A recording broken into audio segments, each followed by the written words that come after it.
I'm 27F, and my older sister, Claire 30F, has made my life a competition I never signed up for. 3 years ago, she married Eric 35M, a man with serious money, and ever since, she's treated me like I'm beneath her. My parents act like she's the golden child, and I'm just the one who didn't secure a future the smart way. I have a stable job. It's nothing glamorous, but I pay my bills, live comfortably, and I'm working toward bigger things. But to Claire, that means I'm wasting my life. She loves to remind me that while I'm working hard, she's living in luxury, shopping at designer stores, vacationing in Europe, and driving a car that costs more than my yearly salary. At first, I ignored it. If that's what makes her happy, good for her. But the comments kept coming. She'd visit my apartment and make exaggerated faces as if she had stepped into a shack. "You really should think about upgrading," she'd say, glancing at my furniture like it was some charity donation. If I bought a new outfit, she'd smirk and ask if it was fast fashion or if I finally decided to treat myself. If I mentioned a good month at work, she'd sigh dramatically. "I don't know why you bother. You could just find a rich guy and actually enjoy life." The worst part? My parents ate it up. They acted like Claire was proof that she had made all the right choices and that I was the family disappointment for actually working for my money. Family gatherings became a nightmare. Claire would show up wearing something ridiculously expensive, casually dropping comments about her latest shopping spree in Paris. If I contributed something to a meal, she'd joke about how she forgot what budget food tastes like. And Eric? He was polite, but always distant. He didn't participate in Claire's comments, but he also didn't stop them. I started suspecting that maybe she wasn't as high up in his world as she pretended to be. Then came the breaking point. We had a family dinner at my parents' house. Everyone was bringing something, and I decided to make one of my best dishes, a homemade meal I'd spent hours preparing. Claire arrived last, and the moment she saw my dish, she burst out laughing. "Oh wow," she said, loud enough for everyone to hear. "You really still cook your own food? You know, normal people just cater from somewhere decent." My parents laughed. They actually laughed, like I had done something embarrassing. Something inside me clicked. I wasn't going to argue. I wasn't going to defend myself. I was done trying to prove anything with words. Instead, I smiled, sat down, and made a decision right there. Claire thought she was winning at life because she had married into money. Fine. But I was going to show her that success isn't about who you attach yourself to. It's about what you build for yourself. And I was going to do it quietly. That night, while Claire showed off pictures of her latest vacation, I stayed silent. But when I got home, I started making real plans. I had already been playing with the idea of starting a side hustle, something flexible that I could do while keeping my main job. Now, I was ready to go all in. I started researching investment options, freelancing, and potential passive income streams. I kept it all to myself. No need to invite negativity into my plans. A few weeks later, I landed my first freelance contract. The pay? More than I made in 2 weeks at my job. Claire had no idea. Neither did my parents. And that was the best part. Because while they were laughing at me, I was already setting the foundation for something bigger. After that dinner, I stopped wasting energy on Claire and my parents' approval. They wanted to treat me like the family failure? Fine. I had better things to focus on. I still kept my day job, but I started putting in serious time into my side hustles. Late nights, early mornings, I treated it like a second job. The freelance contract I had landed turned into steady work, and soon I was making more from it than I expected. Instead of spending, I saved. Every extra dollar went into investments, growing slowly but surely. My friends noticed the change first. They saw me working nonstop, passing on nights out, staying glued to my laptop. When I finally told them what I was up to, they were all in. They supported me, sent me job leads, connected me with potential clients. Some even started their own side gigs, inspired by how quickly things were taking off for me. My parents? Different story. Every time they called, they had the same question. Had I met someone yet? According to them, I was working too hard for too little. In their eyes, Claire had life figured out, marrying rich, living effortlessly. Meanwhile, I was struggling for no reason. Claire eventually heard about my side hustles. I didn't tell her. My parents must have mentioned it, probably in a "can you believe she's still doing this?" way. At the next family gathering, she wasted no time bringing it up. She smirked, tilting her glass of wine. "So, you're still playing around with that little hobby?" I didn't respond, which only made her more eager to talk. She went on about how exhausting it must be to work so much when I could just find someone and relax for once. Then came the usual lecture about how I should aim higher in life, which in her world meant marrying into money instead of making my own. I let her talk. Meanwhile, my income streams kept growing. Freelancing wasn't an overnight success. At first, I took on small, underpaid gigs just to build my portfolio. Consulting work started slow, with clients trickling in through word of mouth. And investing? It wasn't a straight shot. Some stocks dipped, and one rental deal fell through. But I kept at it, adjusting, learning. Eventually, my side hustles weren't just side hustles anymore. They were my real income stream. The downside: I was stretched thin. Juggling a full-time job and side hustles wasn't easy. There were nights I barely got any sleep, weekends that disappeared into work. But the results kept me going. Claire, on the other hand, kept flaunting her luxury lifestyle. Designer bags, high-end restaurants, 5-star vacations. Every time she posted something, my parents practically applauded. At a Sunday dinner, she bragged about spending an embarrassing amount on a shopping spree in Milan. My mom gasped in admiration. My dad laughed like she had just won a gold medal. I sat quietly, eating my food, not saying a word. I had reached a financial milestone that week, enough savings to consider buying property. But I wasn't about to share that, not with them. The first sign of cracks in Claire's world appeared a few weeks later. She had been planning another big trip, this time to Dubai. But suddenly she canceled. No explanation, just a vague excuse. Then a family friend casually mentioned something odd. Claire and Eric had been arguing a lot lately. And not the usual bickering. Full-blown fights. Claire's attitude toward me shifted too. The jabs became sharper, more frequent.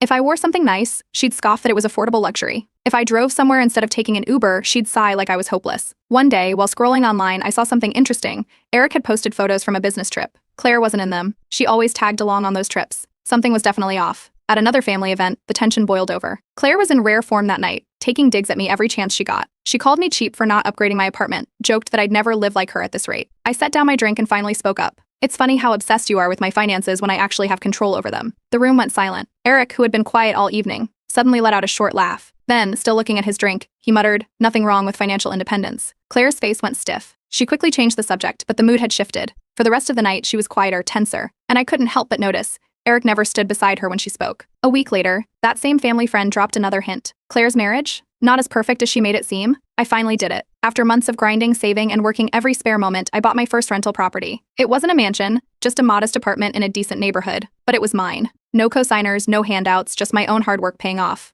I kept it quiet. No announcements, no Instagram posts. I wasn't doing this for validation. But small changes started happening and people noticed. I upgraded a few things, nothing flashy, just subtle improvements. A better laptop, a slightly newer car, treating friends to dinner without checking my bank account first. It didn't take long before Claire caught on. At the next family dinner, her eyes immediately scanned me. She always did that, sizing me up like I was some kind of personal project. Her first jab came quick. She commented on my budget watch, even though she'd never cared about my accessories before. Then she moved on to my car, scoffing that it was basic compared to Eric's. I didn't argue. Didn't react. That only made her double down. Meanwhile, Eric was different. He wasn't playing along like he used to. In fact, he barely acknowledged Claire's comments at all. If anything, he seemed irritated. Then came the real shift, my parents. At first, my parents still fawned over Claire, but cracks started forming. When she made a backhanded comment about my car, my dad hesitated before laughing along. And when I casually mentioned a recent business success, my mom's eyes flickered with something. Was it curiosity? Maybe, just maybe, they were beginning to realize I wasn't the failure they had painted me to be. My mom, usually the first to brush me off, actually asked about my work. Claire's smile didn't quite reach her eyes. A few weeks later, the cracks in her perfect life became impossible to ignore. It started with something small, Claire casually mentioning that Eric had been annoying about money lately. She tried to laugh it off, but there was an edge to it. Then came the canceled trips. First, it was Dubai, then Paris. Trips that Claire would usually flaunt all over social media just weren't happening. Instead, she was around more, hanging out at our parents' house more. And for someone who supposedly had an endless flow of wealth, she sure seemed fixated on what I was doing. One night, I took a weekend trip to a nice hotel. Nothing extravagant, just a little getaway for myself. I didn't post about it, but when my mom casually mentioned it in passing, Claire's reaction was instant. She wanted details. Where I stayed, how much I paid, what I did.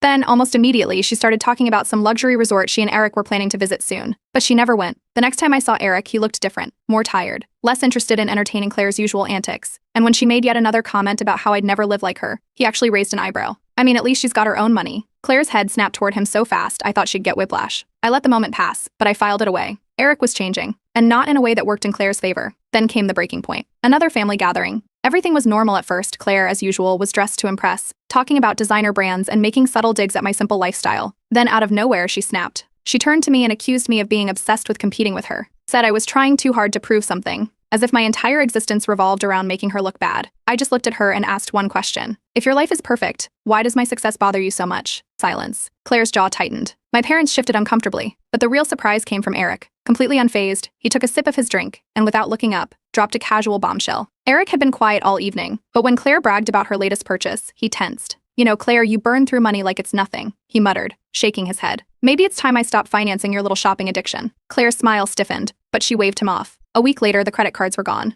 The room froze. Claire's face went pale. My parents looked at her, then at Eric, then back at her. For the first time in years, they weren't defending her.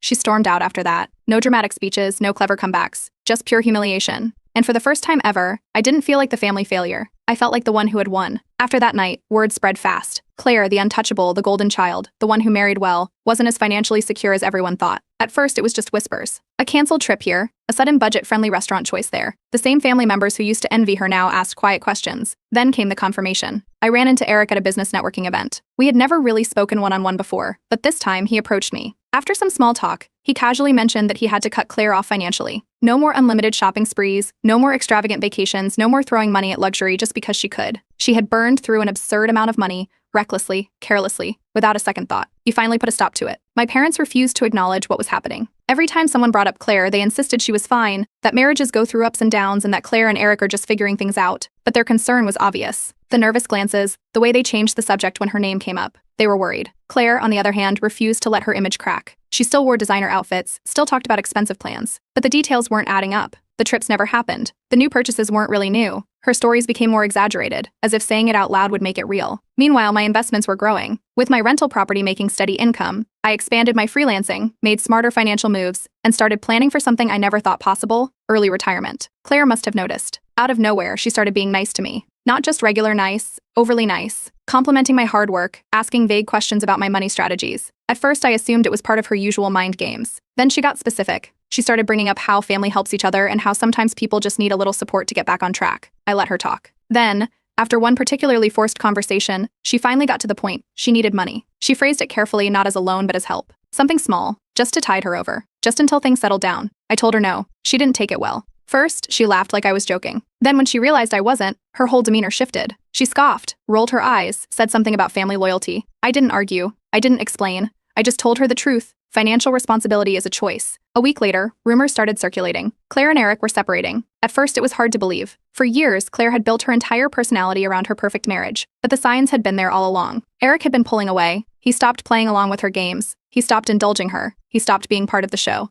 And now he was done. One night, Claire showed up at my door. Her makeup was smudged, her hair a mess, and for the first time in years, she wasn't wearing expensive designer clothes. She said she was losing everything. She talked about how hard things had been, how she needed support, how I couldn't possibly understand what she was going through. Claire had been trying to act composed, but her messages became frantic. I don't know how to get out of this, she admitted one night. I don't have a plan. She tried to play it cool at first, but the cracks were widening. And then, when she finally showed up at my door, it wasn't just anger in her eyes, it was pure panic. But I wasn't going to fix her mess. I told her the same thing I had before. She had spent years treating money like an unlimited resource. Now she was dealing with the consequences. She left angry. The next morning, I found out she had started telling people that I was selfish, that I had turned my back on family, that I didn't care what happened to her. My parents took her side immediately. They called, texted, tried to guilt trip me. They said I was cruel, that money isn't everything, that Claire just needed a little help to get back on her feet. I ignored every single message. That was the moment I walked away from the golden child narrative. I had spent years being compared to Claire, treated like I wasn't good enough because I didn't marry rich, didn't live in luxury, didn't play the role they expected me to play. But now, Claire was the one struggling. And I was free. Claire finally hit the point she never thought possible, rock bottom. The divorce was official. Eric was done, and without him, everything collapsed. Claire's downfall wasn't immediate, but the signs were there. First, it was little things, subtle cutbacks, avoiding certain events. Then, her Instagram posts became more about cherishing simple things rather than flaunting luxury. When she lost the house, she played it off as downsizing, but eventually she couldn't fake it anymore. The apartment was gone. The car, repossessed. And there was no backup plan. The expensive car, repossessed. The credit cards, canceled. She had no savings, no assets, nothing to fall back on. Instead of taking responsibility, she played the victim. My parents, of course, welcomed her back with open arms. Instead of telling her to get a job, they coddled her. They let her move back into her old bedroom, acting like this was some temporary setback instead of the natural consequence of her choices. Meanwhile, my life kept moving forward. I upgraded my apartment, not anything extravagant, just something better suited to my growing financial success. I continued investing, and for the first time, I started mentoring others on financial literacy, helping people avoid the exact mistakes Claire had made. That's when Claire suddenly changed. She started acting humble, pretending to be grateful for a fresh start. She talked about learning from her mistakes, about rebuilding her life from the ground up. At first, it seemed like maybe she had finally grown up. But the act didn't last long. She started hinting at needing a little help. At first, it was small things, comments about how difficult it was adjusting to a normal life again, how she just needed some time. Then it escalated. She brought up the idea of staying with me for a while, just until she got back on her feet.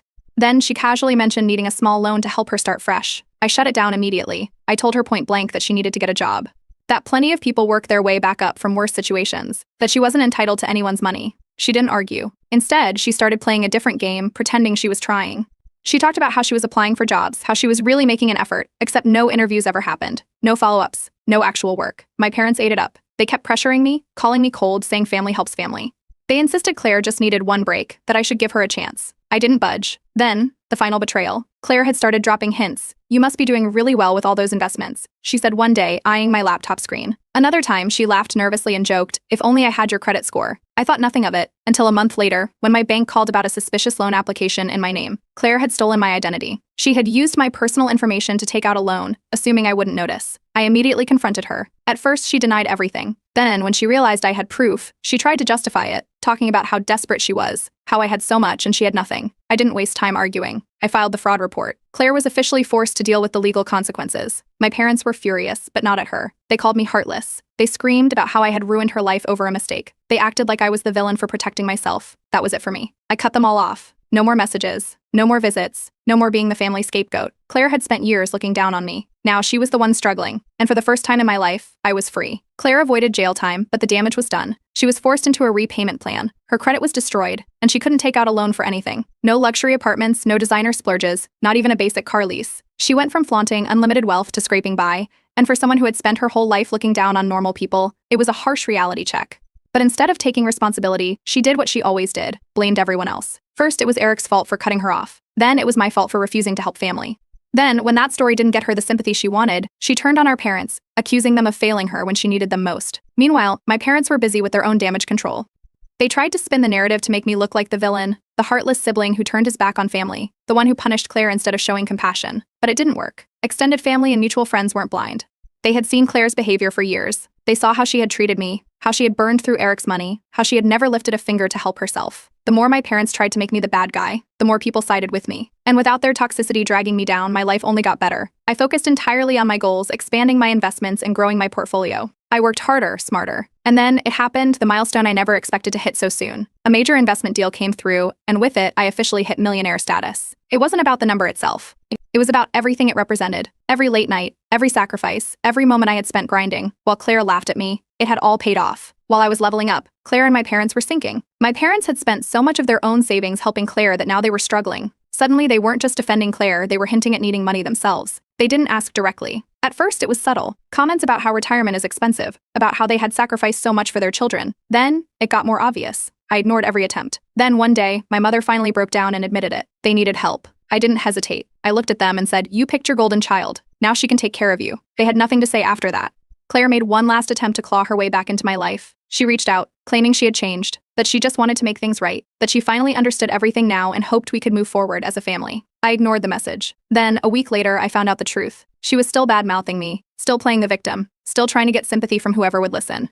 And at the same time, she was dropping hints about how she just needed one break, how she wouldn't say no to a little help. That was the last straw. I blocked her. No more second chances. No more manipulation. No more family loyalty to people who never had mine in the first place. Without them, my life was quieter, lighter, better. Then came the moment that tied everything together. I was invited to speak at a major financial seminar, an event attended by some of the top professionals in the industry. As I stepped onto the stage, I glanced at the audience. Eric was there. After the seminar, he approached me. There was no awkwardness, no tension, just respect. He congratulated me. Then, after a pause, he smirked. "You dodged a bullet." I didn't say anything. I didn't have to. Claire had spent years trying to prove she was better than me, but in the end, she was the one left with nothing. And I was free, thriving. And finally, completely done with them. Claire officially hit her lowest point. No money, no credit, no job, no rich husband to bail her out. With nowhere else to go, she was completely dependent on our parents, living rent-free in their house. They paid for everything, her food, her bills, even her personal expenses. And despite everything, they still coddled her like she was going through a rough patch instead of dealing with the consequences of her own choices. But it wasn't just Claire who was struggling. Supporting her was draining my parents financially. At first, they wouldn't admit it, but the signs were there. Little complaints about rising expenses, subtle comments about how families should stick together. It was only a matter of time before they started hinting at something. Meanwhile, Claire wasn't job hunting. She claimed she was looking for work, but all she ever did was bounce from one get-rich-quick scheme to another. First, it was an MLM, something about overpriced skincare products. She spammed old friends and acquaintances, pitching it as a business opportunity, acting like she was about to make 6 figures from home. That failed. Then, it was some investment scheme she found online, promising passive income with minimal effort. She sank what little money she had left into it. That failed, too. Next, she resorted to online sob stories. She posted vague, emotional messages on social media about how tough life had been, about how she was rebuilding after being betrayed. She carefully left out the details. At first, some people fell for it, sending sympathy messages, offering support. But as time passed, even they started catching on. Her online glamorous life didn't match reality. She continued posting old photos, recycled luxury vacation pictures, high-end restaurant shots, desperately trying to keep up the illusion. But people weren't stupid. They noticed. Mutual friends started calling her out, asking why she was constantly reminiscing about the past instead of sharing anything new. Her reputation crumbled. Friends who used to admire her lifestyle distanced themselves. People who once envied her stopped returning her calls. She wasn't a socialite anymore. She was just someone who only reached out when she needed something. Then came the setup. My parents invited me over for dinner. At first, it seemed normal, small talk, casual conversation. Then halfway through, the real reason became obvious. They wanted money. They weren't direct about it at first, just comments about how families should support each other, about how Claire just needed a little help getting back on her feet. Then, finally, they asked. I shut it down immediately. They made their choices. They spent years treating Claire like the successful one, ignoring everything I built on my own. Now they wanted me to fix her mistakes? Absolutely not. Claire tried a different approach. She pulled every manipulation tactic she had, apologizing, crying, saying she had changed.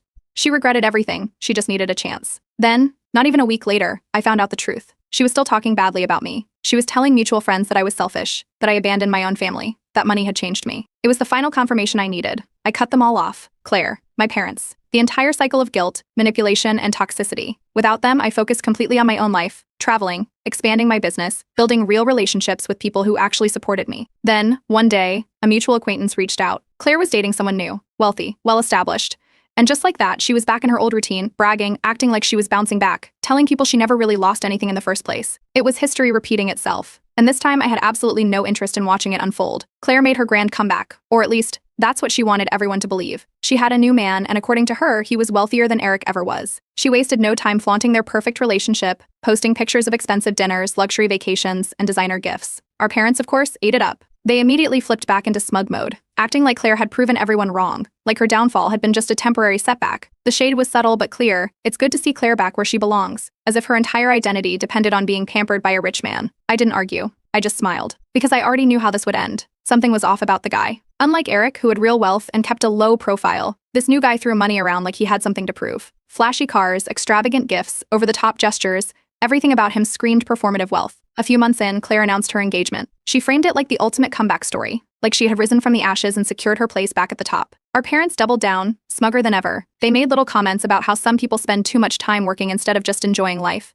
as if I was the real fool for building something on my own. I still didn't say anything, because then, the truth came out. Something about Claire's new fiancé felt off from the start. He loved grand gestures, expensive weekend getaways, over-the-top gifts, but I noticed she never mentioned his business, or how he actually made his money. A mutual friend confirmed my suspicions. He's deep in debt, they whispered. Keeps hopping from one investment to another. It's all smoke and mirrors, but Claire, desperate to reclaim her status, either didn't see it, or didn't want to. Apparently, he had a habit of dating women who looked expensive so he could keep up the illusion of wealth. His entire lifestyle was built on loans, credit cards, and borrowed money. Claire, thinking she had secured another golden ticket, had no idea, until everything collapsed. The guy's financial situation got exposed, sudden canceled trips, maxed out cards, whispers about unpaid bills. Claire, who had bet everything on this new engagement, was right back where she started. No money, no security, no backup plan. This time, even our parents struggled to spin it. It was public, undeniable, humiliating. She tried to save face, but people weren't buying it. Former friends who had once admired her started avoiding her. No one wanted to be dragged into her never-ending financial disasters. Then, in a move that truly shocked me, Claire reached out one last time. She said she finally understood, that she had learned her lesson, that she just needed help getting back on her feet. She even tried to play the "we're family" card, acting like we could start over fresh. I let her finish. Then I told her the truth. Your problem is that you always expect someone else to save you. Fix it yourself. I blocked her. This time it was permanent. No second chances, no fake apologies, no more toxic cycles. And for the first time, our parents felt the consequences of their choices. Without Claire's rich husband to fall back on, they were forced to accept reality. The golden child they had spent years worshipping had nothing. And the daughter they had dismissed? I was now wealthier than Claire had ever been, on my own terms. Claire, once the family's prized success story, was just a cautionary tale. No luxury lifestyle, no admiration. Just another person who wasted every opportunity she had. And I was free, finally, completely free.